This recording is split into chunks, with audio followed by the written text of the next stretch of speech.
Yo guys, what's going on? Welcome back to another episode of the Stay Hot podcast. I'm Blaiden Kirk, joined for the first time in person by Matthew Spinauer and Theo Ash. I know you guys are great, but I'm going to ask how you're doing anyway. How are you guys today? We're at Summer League, man. I'm meeting you guys for the first time. We're in Vegas. That's the real thing. We're in Vegas. How can I not be great? I've never seen these two in my life before. They knew each other in high school. I was kind of added on, so first impressions were pretty good. I'm feeling good. I'd be doing a little bit better if I hadn't just watched the Hornets blow a game in the last 20 seconds. We'll get to that, but not the. It was a good game to watch. It was a good game. It was a really I'm happy good with game it. to It's watch. just summer and it's league, summer league, so it doesn't really matter. But you still want to see your team win. Yeah.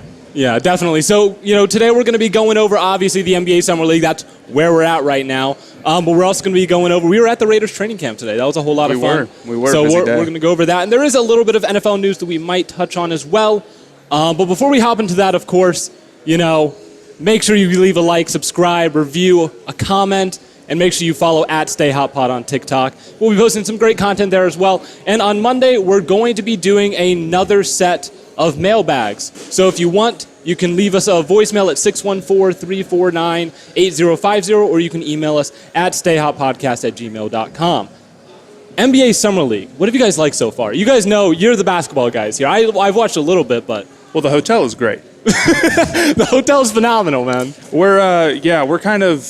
It's not just the games themselves, but the whole event of it has been really fun. And it's weird because you're at the Wynn Hotel, and it's this big casino, and then you walk around, and anywhere you go, you're going to see, people that you know. Our NBA first players. day, we saw... What was it? We saw LaMelo and LiAngelo. Yeah, so it's cool to see stuff like that, but it's been stressing me out a little bit because we'll walk by somebody and they'll be wearing Hornets stuff. They'll be wearing a Hornets team polo or something. I'm like, should I know this person? Yeah, usually Am I I feel a fake like fan for not knowing this person? You think I don't know anyone. I haven't recognized anyone outside of. Well, it's because your Cavs aren't here.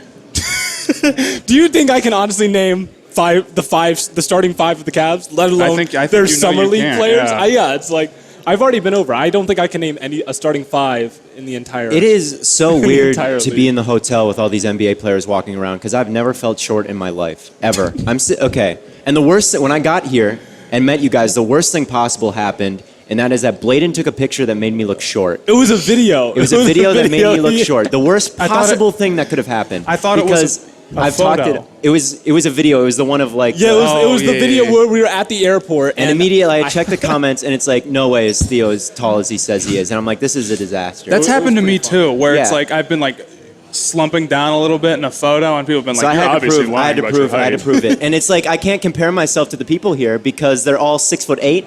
Yeah. So it's I can't. The only person if there's anything more, I can't to. prove myself that I'm actually 6'4" because everyone else here is 7 feet tall. The only person you can. So I walk compare around yourself to is Matt. Yeah, no, it is. It is I walk weird. around and it's these giants everywhere. Because it's not just the players; it's just everybody's tall.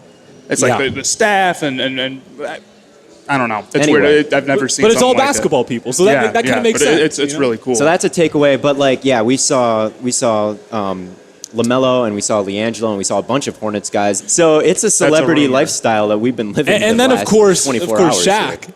Oh yeah, and Shaq apparently was DJing last night. I couldn't sleep because Shaq kept me up last night because we go to sleep and we had to wake up early for Raiders training camp. So we go to bed at 12 o'clock, 12:40, somewhere in 12:30. And there's this noise, and we're like, "What is?" That's a great way to describe it. And it's Shaq. It's literally Shaq was keeping us up at night. We're walking around seeing NBA players. It's an insane atmosphere. I've never been around anything like this. No, absolutely not. As far as the games themselves, though, it's been pretty sweet because you can get really, really close to the stadium easily, or close to the court easily at Summer League.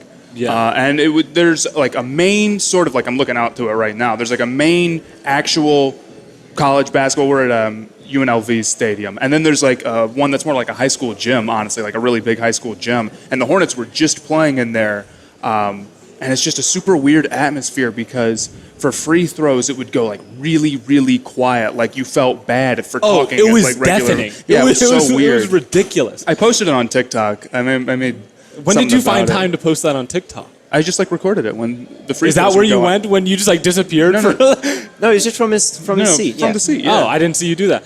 And it was actually interesting. So I've never been to like an NBA game or anything before. So being here, I never realized, and I don't think a lot of people realize, just how fast like NBA basketball moves. Like I've been to college games, I've been to high school games, and like obviously the pace. Are you comparing that to like the rec game, like the park games we play? No, I'm just saying like even watching it on TV, it does not look as fast. Yeah. But like just being here, and like Yeah. this is summer league. These aren't even like, it's not like you have LeBron out here. Yeah, It yeah. is a significantly faster game. No, it's been sweet.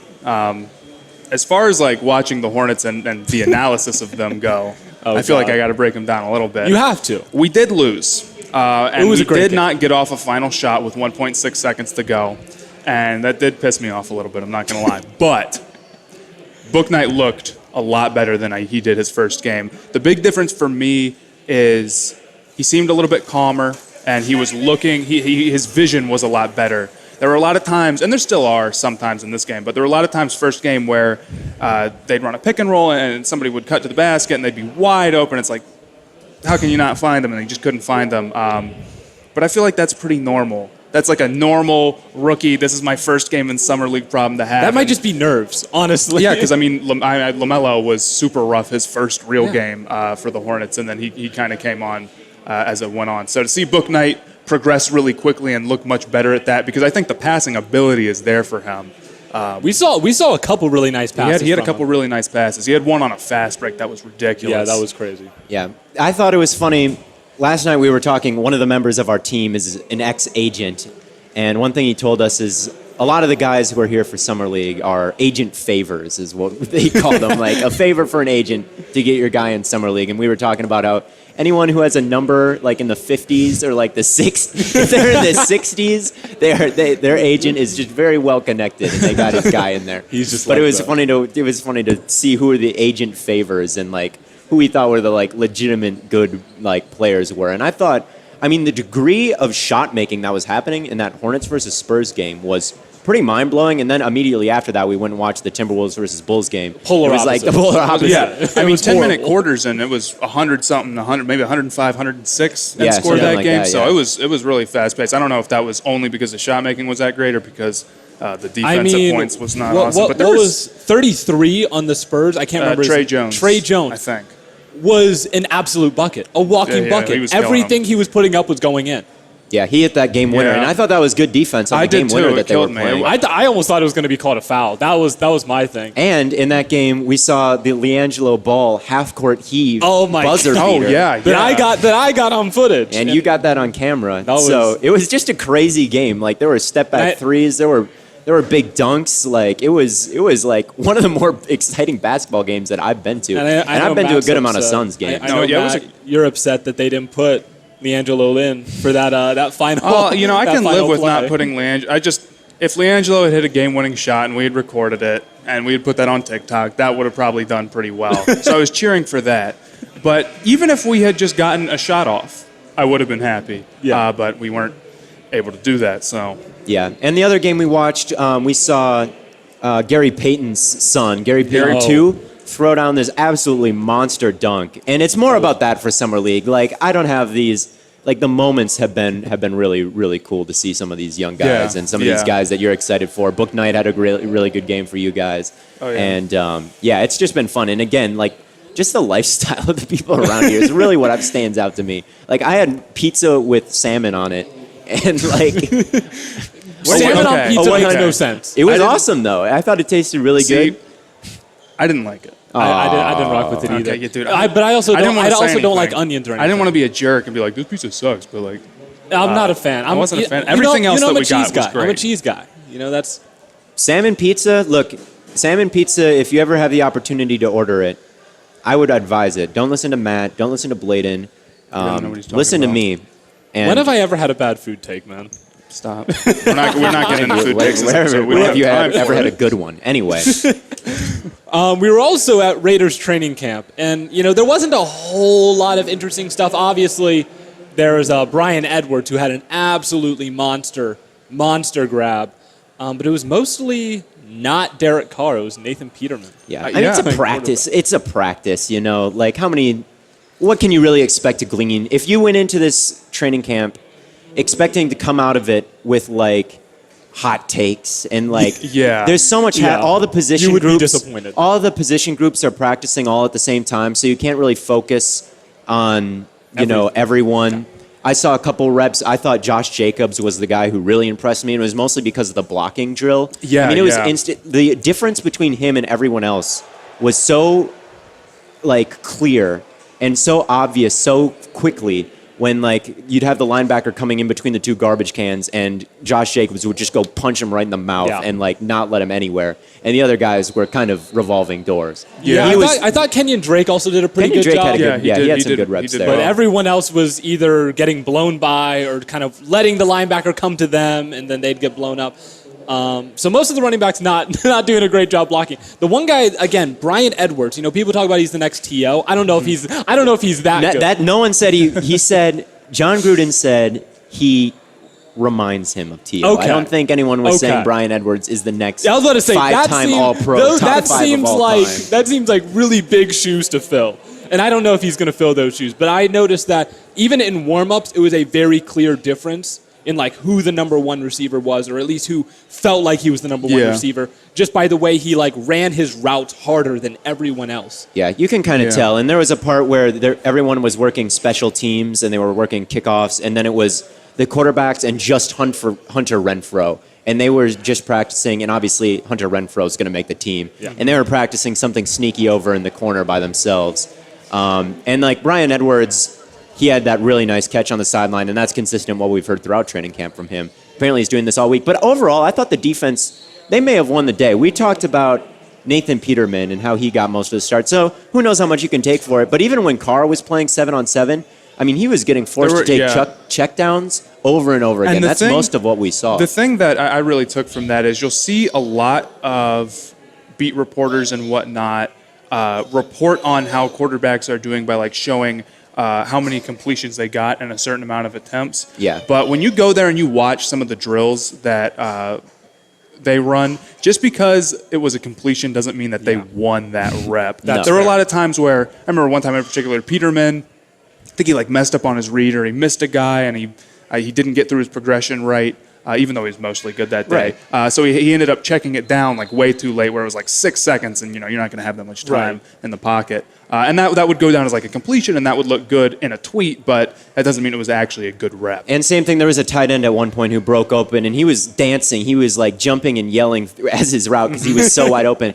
And it took a couple like moments, and then Peterman hit him. And this is not to say like Peterman was really struggling, because he actually was kind of dealing. He had a couple practice. of nice throws. He had that really nice throw on the left side to Zay Jones. He was kind of dealing. But it's like stuff like that where it's like the beat reporters might say 20-yard completion, Peterman to, I can't remember the tight end, but I think it was who's the receiver out that was playing with Mason Rudolph and ATEman. Yeah, it may have been ATEman. It was someone in the 80s. But at any rate, like you can look at nice catch by ATEman, nice connection there. Yeah. But it is so when you're wearing the red jersey and you don't have to worry about getting hit, getting sacked, it's hard to look horrible.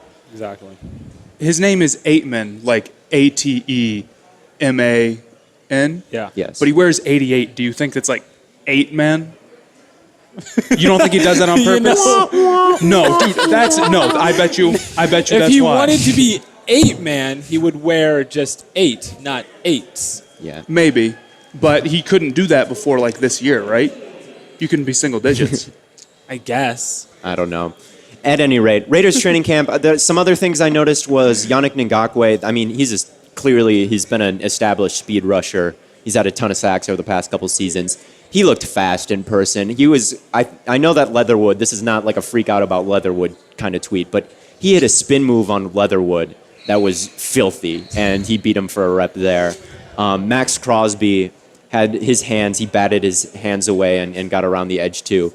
Like some of these speed rushers looked like really fast in person. It's like, I don't know how anyone stops that, but yeah, I was impressed with their speed rushers. I was impressed with Josh Jacobs. And he had Carr had like a really nice pass, but I think Jacobs had a pretty nice 30-yard catch. He was on a down the wheel field. route. It was 3rd down and 6 on this drill, and he dropped it right in the bucket on a wheel route down the field, and it was Jacobs who ended up catching it. That's a throw we know Carr makes. You know, it was funny because they would announce like the situation for each one of these reps, and they'd come over to the intercom. They'd be like, "All right, Raider Nation, it's 3rd and 8." The Raiders people were so nice. They were, and that's the other thing. It was really nice. With the way that we were situated, we were watching the camp, and then they had like the mountains in the background, and there was a ton of people there, and they were all really kind. I know and the they gave us, Raiders like, a towel. are so thrilled to have their own facility for once. Yeah, and their facility did seem. I mean, we didn't get to go in it because of COVID restrictions, but it was nice. What we saw was great. It was really nice. The other guy I wanted to point out that I really liked, I thought Henry Ruggs actually had a pretty decent day, or at least he started out pretty well. Henry Ruggs, in warm-ups, he looked like his routes were developing a little bit better. I thought last year, for a guy who is so fast, his routes did not seem very good, but he looked like he was starting to develop into a little bit of a smoother route runner. It's tough because, when you're watching a game, you'll start to, develop a take. Yeah. And you'll be like, this is what I'm going to say. This is perfect. And then something will happen that goes against that take. And you're like, great, now I can't say it. And Ruggs was looking better, and then he had a drop in camp, and I think that's what, what happened there a little bit. Ruggs' speed it was obvious to see when you can break inside or outside and speed up as you're doing it, you're going to be dangerous. And I saw a little bit of that from Ruggs. Is you change directions and you stay fast doing it. Exactly. Ruggs was doing that, but he did have some catchable targets that he didn't quite haul down. Yeah, there was another one that he didn't drop, but he also didn't catch it when maybe had it been full contact practice, that would not have been a catch. I promise you. And the thing about Bryan Edwards too, we got to slow the hype down a little bit on him. He's a good contested catch wide receiver. Yeah, I mean he wasn't wide open the whole day. He was just mossed someone on a fade route. So Bryan Edwards, obviously talented guy, brought down an impossible ball. But it's interesting these Theo things. I keep seeing Theo. I don't think anyone's actually going to try and say he's the next Theo. But I thought it was interesting you mentioned the defense won the day, because I saw a tweet after we left that said Casey Hayward has actually been really impressed with Damon Arnette's progression. Really? And I think that says a little bit, because he was not good last year. I can't say that I paid super close attention to Arnette, but when he was at Ohio State, he was not that great up until his last season, and he really came along, and he was a lot better. So maybe that's a sign that he can improve, and he does. Yeah, I think especially playing corner, it's a really tough position. It's not a story. Teammates say good things about each other. We just saw a tweet that said Melvin Gordon said Jerry Jeudy has the mentality to be the greatest of all time. It's just. It's repressor. I said that they've when been Judy trained. came out of They've been college. trained to say these things. So I didn't really notice any particular. I don't think there were any picks on the day. I don't think any, because there were so many checkdowns. There were so many checkdowns. So there was no picks. I didn't notice Arnette do anything super super crazy. The wide receivers were kind of running on the opposite side of us, so I didn't notice any lockdown routes. But yeah, I mean. Maybe.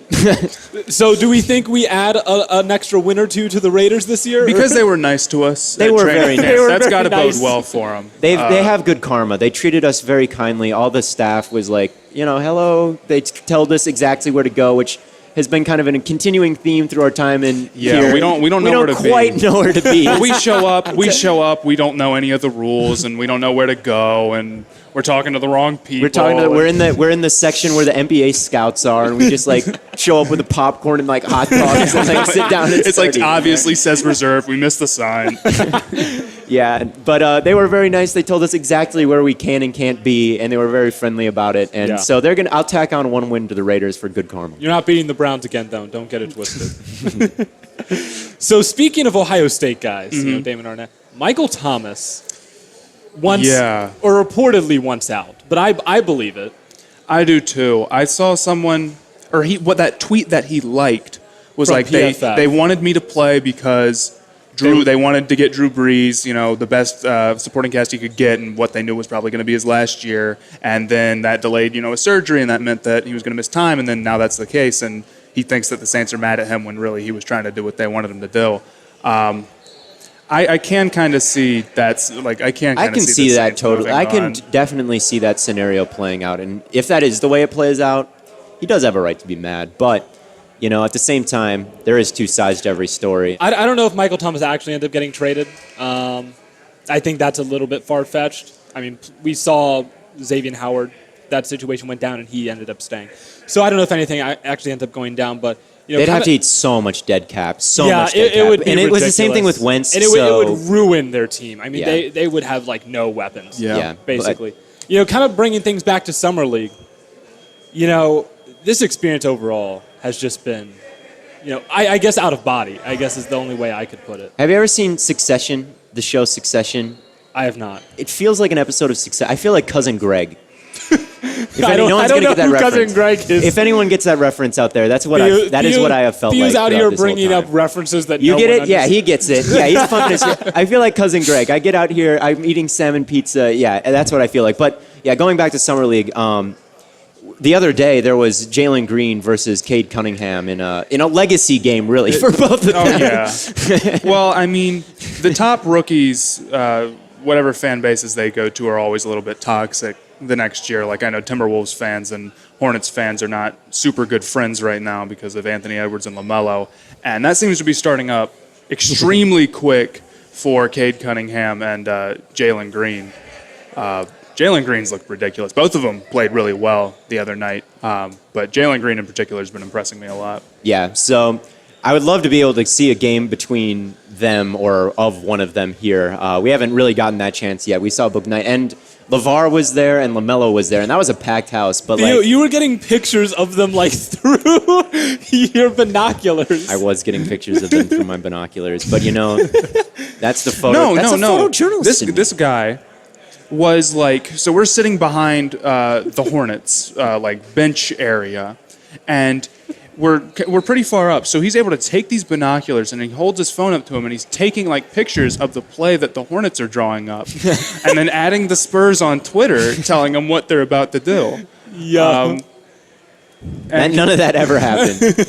You can go on his Twitter right now and you can see it's still up. Theo's frantically trying to delete the tweet. By a Spurs spy. It was all this whole deal. But yeah, I'd love to be able to see, because in all honesty, this might be some Timberwolves and Bulls slander, but like the game we just watched between them, I knew Patrick Williams, and that was about it. But so hopefully we can get to some games where I have a little bit more to talk about. Yeah, not every game is going to have the big rookies, and it's fun to watch regardless. But it is a lower level of basketball. Some of the games aren't going to be. The kid behind us was yelling. I can't hear. Who was the guy? Like, rebound. Dude is like 7 feet tall, and he's like, please get a rebound. He had 2 rebounds. He was ready to get that. He was out there. Yeah. He was like, all that hype for nothing. The guy behind us was ready to get out there himself. But have there ever been, like with Cade and Jalen Green, has that changed your opinion on the Pistons or the Rockets? Do you think that they can, the way they've looked in like only 2 games, obviously a tiny sample size, but how do you think they're going to do? I think you feel good about both of them, but Summer League. There's so many guys, and it's easy to forget about them, but there's so many guys who look great in Summer League and then don't make it work in the NBA. But I feel like that's kind of a downer. And really, go watch those 2 dudes. Go watch how they played last game and try not to get excited. Like, them looking good is a good sign. It just doesn't – it's not an end-all, be-all. And if you're changing your opinion – after a couple games of Summer League on like major prospects like that, you probably didn't feel very strongly about either of them. Can I say, I've got one more story about us being here. It's not really about Summer League, just our experience, but we have a videographer here who's taking pictures of us and taking videos of us, and I did not know they'd be here. And I've never felt more like a rock star leaving. They called us a shuttle to go from the hotel to Summer League. And it's massive. It's like the Coda bus. And it's a full bus. It's like a coach bus it looks like a team bus. Yeah, a team bus. A team would be on. Like a team bus. Massive. And it was literally just the 3 of us. But it's just us 3, yeah. And Scott. And Scott.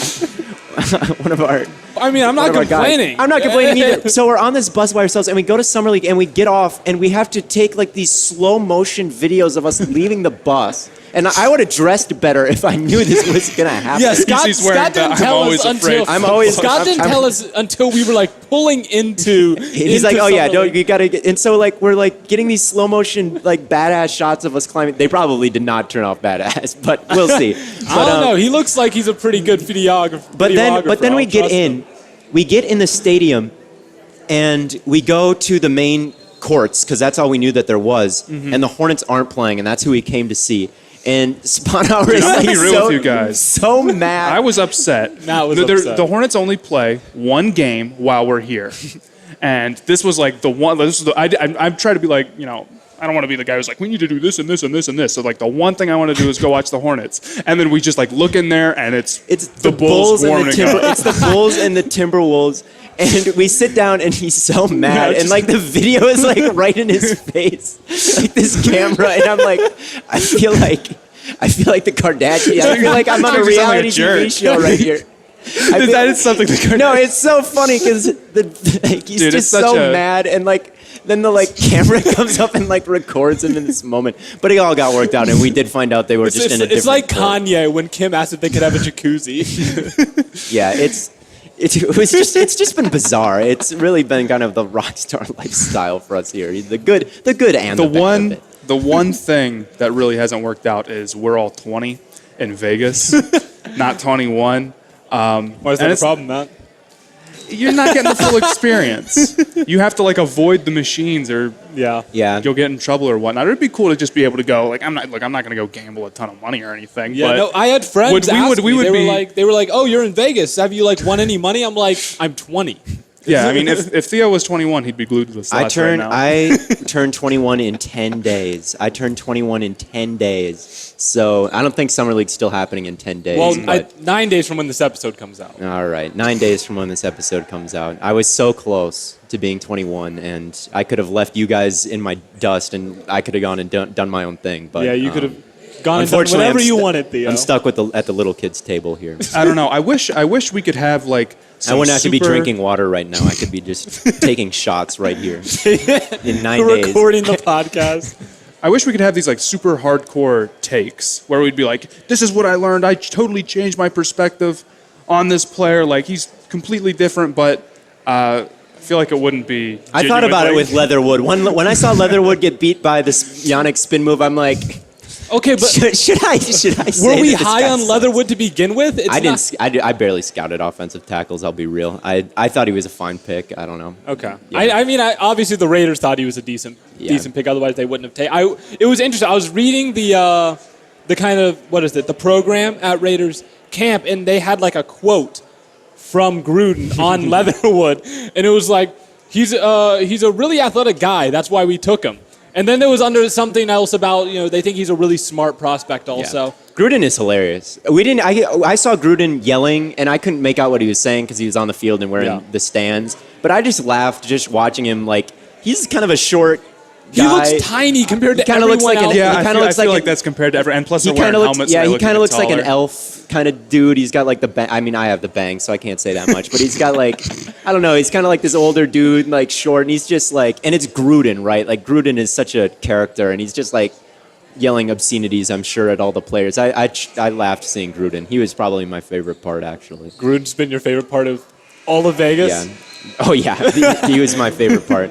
I'll make sure to tell him for you. Yeah, he came up to me after the practice and he said, you look like a Gruden grinder to me. He said that direct. He looked me in the eye and said that. Sure he did, man. He offered him a contract. And then he offered me a contract. But he said, no, I have a podcast today at 3. I can't And then the whole training camp started to clap.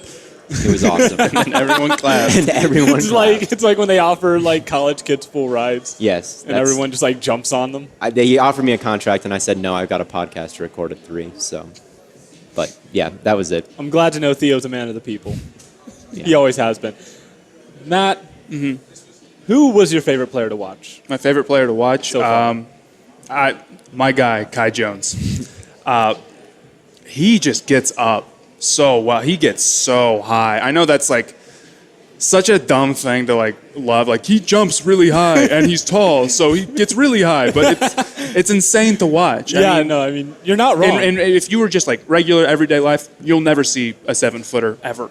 Yeah. You'll almost never see someone that tall. So to see someone like that with that athletic ability, and just a bunch of people playing like that in person, really close up, and that's true for every NBA game. It's just really cool. I think Kai Jones did look really good. He does. He's raw. Like he's got a lot to work on, but again, we saw guys in the Bulls and Timberwolves games who are raw and they don't look good. He does a lot of the stuff that I feel like you can't teach well. Like He can jump out of the gym. He's willing. Yeah. He's willing to take go at people from the perimeter. He runs the fast break well, which really fits what the team wants to do. And he's quick. He does a good job staying in front of smaller people. Definitely needs a little bit more of a plan of attack when he goes into things. It's more just kind of like trying to brute force his way in there. Definitely some things to improve. But I even saw that last game I was watching. We didn't get to see it in person, but we were watching on TV, where he would go at somebody, and when he drew the double team, he knew to pass it right away. So I'm really happy with him. I believe there's a wide range of outcomes for Jones. He could be, not develop that much and never really become anything, or he could be super amazing with the skill set that he has. And I believe in him. We talked a lot about the Hornets, but it's weird. Like, that's the only team we can talk about because they're all over our hotel. Like, it's literally only Charlotte players. Yeah. It's so not, weird. It's not every team staying in our hotel. The Knicks, and who else? Raptors, that's right. So I was impressed with 33. I thought that he was. That was my number one. And Book Knight. I thought Book Knight was threading some needles as a passer. He was hitting some nice jumpers. Like you said, one thing that he needed to improve was seeing the field. I thought, from my kind of untrained eye, he was seeing the field. Seeing the field. Theo Ash NFL over here, seeing the court really well. I mean, he probably impressed me the most. I thought he was super good. I love Trey Jones after today. That guy was, first of all, he looks a little bit like Trae Young. You didn't believe me, Theo. He looks like Trae Young. He kind of does look like he's got kind of the same eyebrow. It's like that face, same facial structure, the smile, like all that weird stuff. I do appreciate that, you can watch one game of somebody and be like, that's the best guy, I love him. And then he did the same thing with De'Aaron Fox. Dude, you did the... I did the exact same thing with De'Aaron Fox. You watched one... It was their Final Four game against UCLA. You watched one game of him. He was good. You're like, great. He's amazing. He's going to be awesome in the NBA. And I'll give it to you. You were right. He is. You've also said a lot of things. This is my first time meeting Blaiden, obviously. And he said the word Sacramento at least 10 times. I love Sacramento. It's a great place. So there's just a lot of Sacramento talk. More Sacramento. I'm buying the Kings. Matt's going to be my GM. Then I'm buying the Browns, and Theo's going to be my GM. So, gotcha. It'd be like that. All right. Those are my guys. Okay. But I think that kind of wraps things up on our end. I don't know if we have a whole lot more to say. Is there anything that you really want to add to take away from this? I mean, we spent the whole time talking about the Hornets, so I'm good. Matt loves his Hornets. Hold on, no, I want to say one thing. I went the whole episode without talking about the Browns. I'm like, now you ruined it. You did. You should have waited and then brought that up as the first thing next episode. But now you just brought up the Browns. I have faith in you next episode. I went the whole episode without. I'm counting that. That counts. I don't know, but doesn't count in my book. I'm excited to be back here. I've seen the Blue Wire Can I say the Blue Wire Studios that I've seen it, and it looks. You had to get a thumbs up. They were trying to keep it on the lowdown. I can't. I was had my phone out, and they're like, "Do not post that. Do not post that." But it is worth posting because it is insane in there. This setup is nice with the Stay Hot TVs behind us, and we're this at is the sick. thing. This is. But the studios are oh my god! I gotta drop out of college and stay here on the board. It was insane. Don't let my mom hear that. But anyway, that wraps things up on our end. Like I mentioned earlier, we're going to be doing a listener mailbag next episode. So again, if you want, you can send us your hottest take, whatever you want. 614-349-8050. Don't expect us to answer the phone if you call. Just leave a voicemail. Or you can email us at stayhotpodcast@gmail.com. As always, tons of content coming on all platforms. The NFL preseason is alive and well. I really want to watch Washington tonight. Dax Milne. Dax Milne is my guy. Max Jones tonight. Yeah. Summer League is in full swing. Your fantasy league drafts are happening ever so shortly. Ours especially is coming up pretty soon. I think we decided on September 1st for the big Stay Hot League with a bunch of different content creators. So that'll be coming soon as well. A bunch of content creators and... No, just a bunch of content creators. Just a bunch of content creators, man. Just a bunch of content creators. But until next time, from Theo Ash, Matthew Sponhour, and of course Blaiden Kirk, we'll catch you on the Flippity Flop.